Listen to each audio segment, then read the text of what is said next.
En un mundo azotado por la grave crisis económica, las organizaciones guerrilleras y terroristas parecen estar debilitándose también y ser prisioneras de las cuestiones económicas. ETA, Sendero Luminoso, Ejército Republicano Irlandés, Fuerzas Armadas Revolucionarias de Colombia, todas han anunciado el fin de la violencia.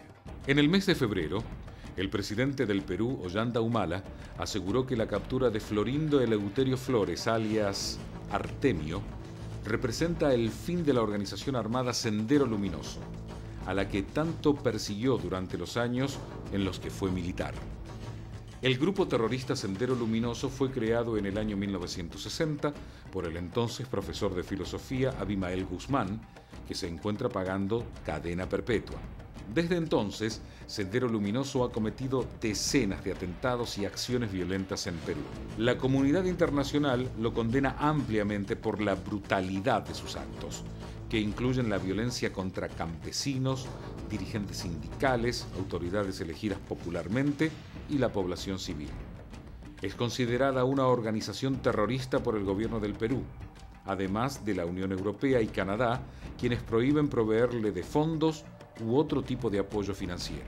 Aunque la mayoría de los analistas, y para el mismo presidente Humala, la organización está terminada, en el mes de febrero se registró un ataque guerrillero a una base militar en la región de Ayacucho, donde falleció un militar y otro resultó herido.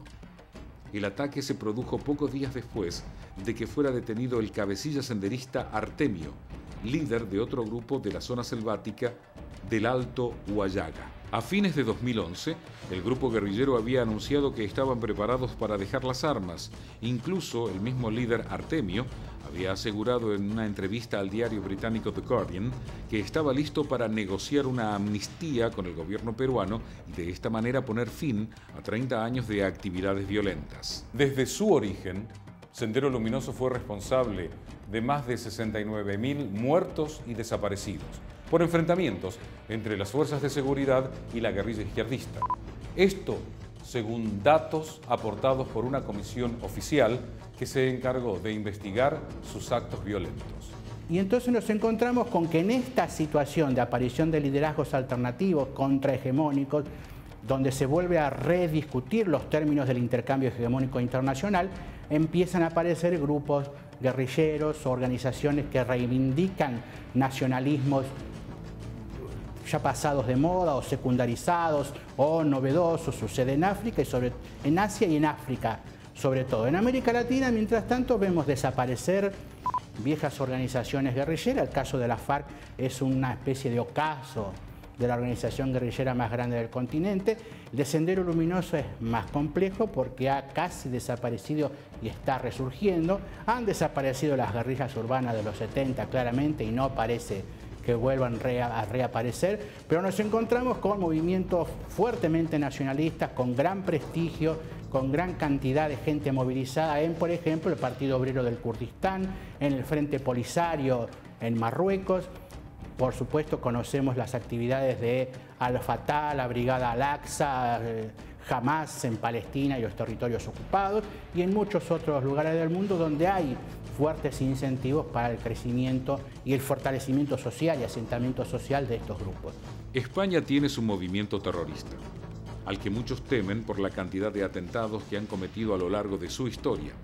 La ETA ha sembrado el terror en todo el territorio español desde sus comienzos en 1958. Han asesinado, secuestrado y extorsionado a muchos españoles y en algunas ocasiones han actuado también en territorio francés. En la historia de esta organización terrorista cometieron 675 atentados, asesinaron a 800 personas y secuestraron a decenas más. Como acaba de suceder en Colombia con las FARC, la ETA anunció varias veces el fin de la lucha armada y de los secuestros extorsivos. Sin embargo, a pesar de estar debilitada, sigue sembrando el terror en la población española, vulnerada especialmente luego del terrible atentado del 30 de diciembre de 2006, cuando varias bombas estallaron en la Terminal 4 del Aeropuerto Internacional de Barajas, en Madrid.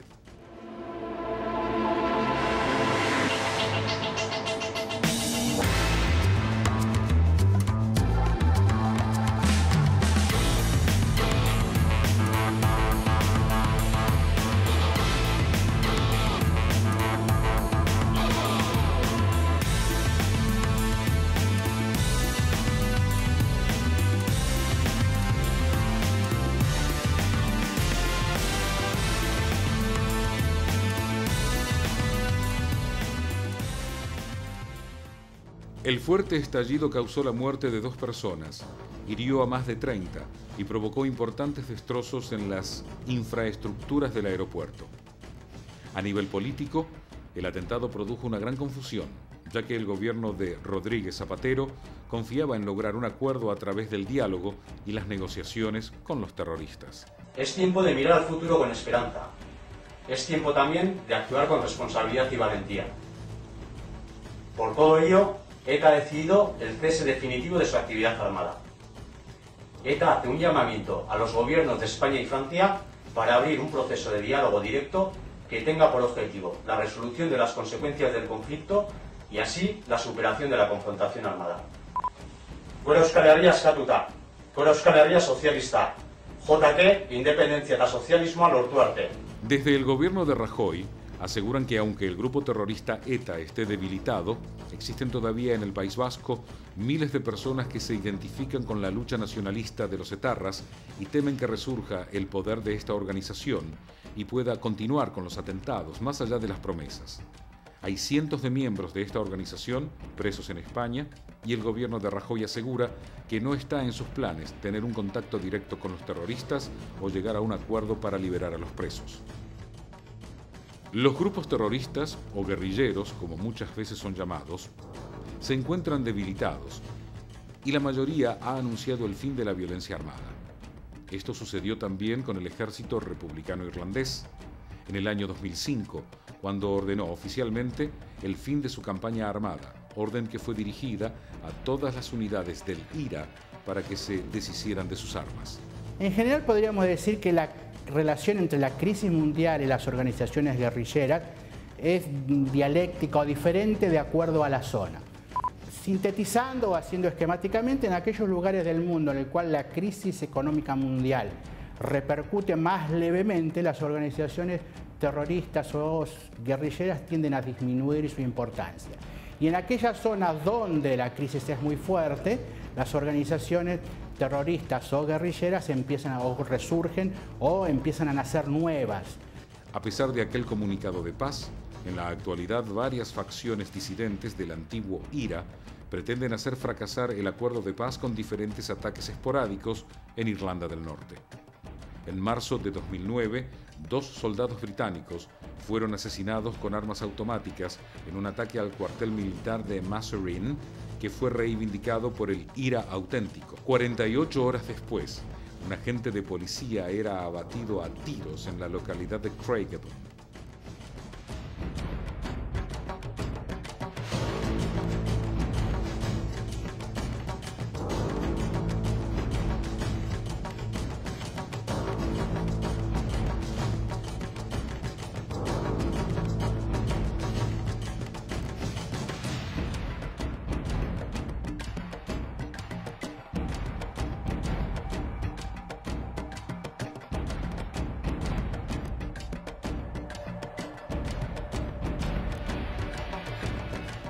El combate contra estos grupos guerrilleros tiene un problema en la definición. Si se toma como un problema de seguridad, el problema no hace más que eternizarse, porque no es un problema de seguridad, este es un problema netamente político, que tiene, por supuesto, dentro de sí ingredientes de seguridad.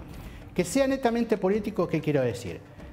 Que el grupo guerrillero del cual se trate no es un grupo extraño a la sociedad, no es una especie de infección o cáncer que se ha metido en Colombia o en el país que sea, sino que, dependiendo por supuesto de las circunstancias, si hay que analizar cada caso, tiene una fuerte inserción social, se deriva de una crisis sistémica de ese sistema de explotación y de acumulación que ha originado entonces que un sector, al no tener otros mecanismos de inserción política, busque la guerrilla como forma y tenga entonces relevancia y sentido social, como es el caso de la FARC, que han sido durante gran parte de toda su existencia un movimiento guerrillero armado con fuertísima presencia popular, aunque está decaído.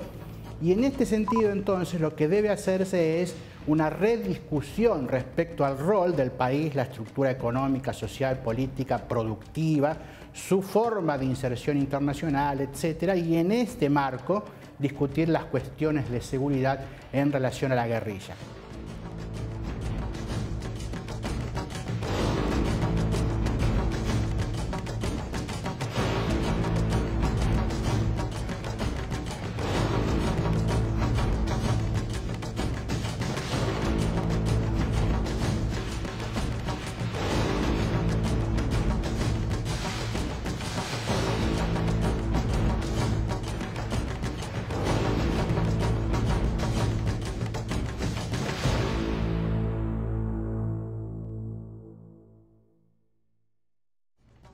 El proceso de paz en Irlanda sufre importantes tensiones, sobre todo desde los últimos meses. En declaraciones a la prensa irlandesa, un representante del grupo terrorista IRA, Ejército Republicano Irlandés, aseguró que están evaluando retomar sus actividades de forma regular y amenazó con atacar a Gran Bretaña si el gobierno de David Cameron no considera a su lucha armada por la independencia de Irlanda. Recuerde que vivimos en uno de los países más australes del mundo, pero nunca se está demasiado lejos.